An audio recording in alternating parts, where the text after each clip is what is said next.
Now, I want to talk to those of you who are woke and who are open to rational argument. A small minority, I accept. Because one of the tenets of wokeness is, of course, that your feelings matter more than the truth.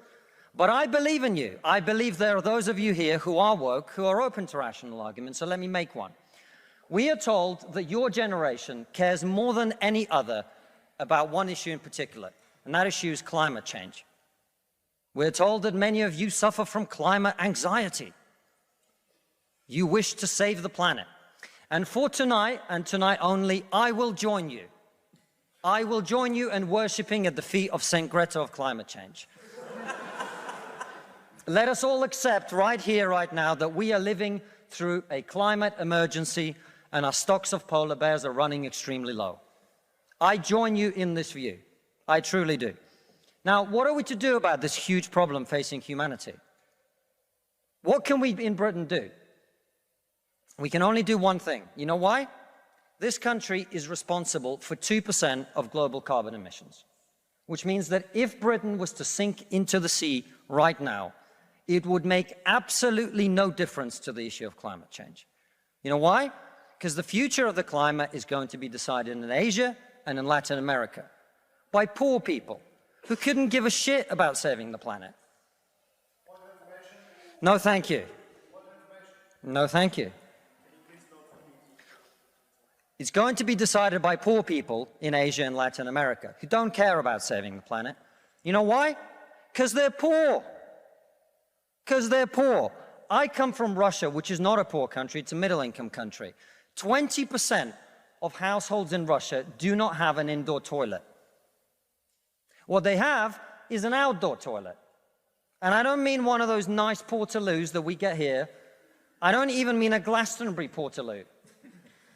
I mean a wooden shack with a hole in the ground that holds the collected fermented memory of the last 10,000 visits. How many of you are going to go home tonight and say, let's rip out our bathroom and erect a Siberian shithouse in the back garden? And if you're not, why should they? 120 million people in China do not have enough food. I don't mean that they don't get dessert. I mean they suffer from malnutrition. That means that their immune system is breaking down because they don't have enough food.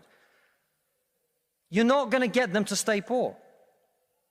Imagine you're Xi Jinping, the leader of China.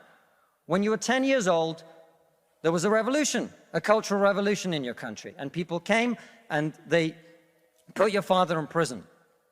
Your mother had to denounce him. Your sister killed herself. And you, no longer enjoying the protection of your formerly powerful father, were sent to a village where you lived in a cave house. And here you are, decades later. You have clawed your way up the bloody and greasy pole of Chinese politics to be the undisputed supreme leader of the very Communist Party that destroyed your family. And you know that the main thing you have to do to survive and to stay in power is to deliver the one thing that the people of China want: prosperity, economic growth. Where do you think climate change ranks on Xi Jinping's list of priorities? A third of all children who live in extreme poverty in the world live in India. That means they are starving and dying of preventable disease. Now, about 15 months ago, my wife got pregnant. Not me, because we're old school.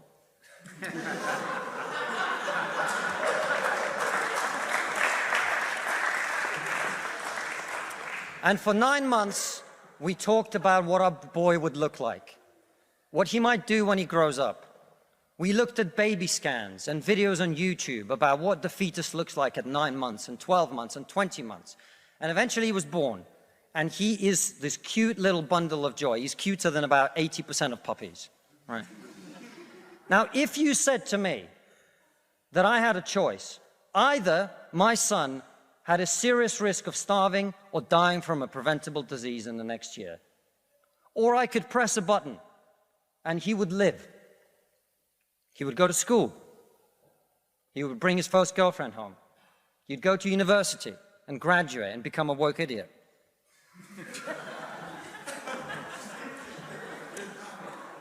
And then he'd get a job and get married and have children and become a man. But all I have to do is press this button. And for every day of my son's life, a giant plume of CO2 is going to get released into the atmosphere. Now, you're all very young, and most of you are not parents. Let me tell you something. There is not a parent in the world who would not smash that button so hard their hand bled.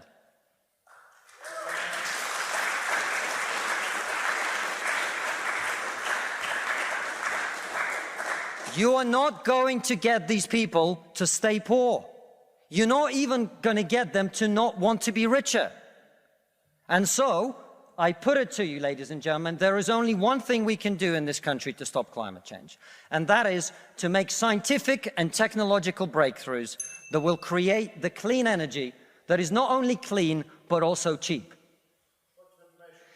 And no, thank you. And I want everyone to get home on time today, which is not going to happen. And the only thing that wokeness has to offer in exchange is to brainwash bright young minds like you to believe that you are victims, to believe that you have no agency, to believe that what you must do to improve the world is to complain, is to protest, is to throw soup on paintings. And we on this side of the house are not on this side of the house because we do not wish to improve the world. We sit on this side of the house because we know that the way to improve the world is to work, is to create, it is to build. And the problem with woke culture is that it's trained too many young minds like yours to forget about that. Thank you very much.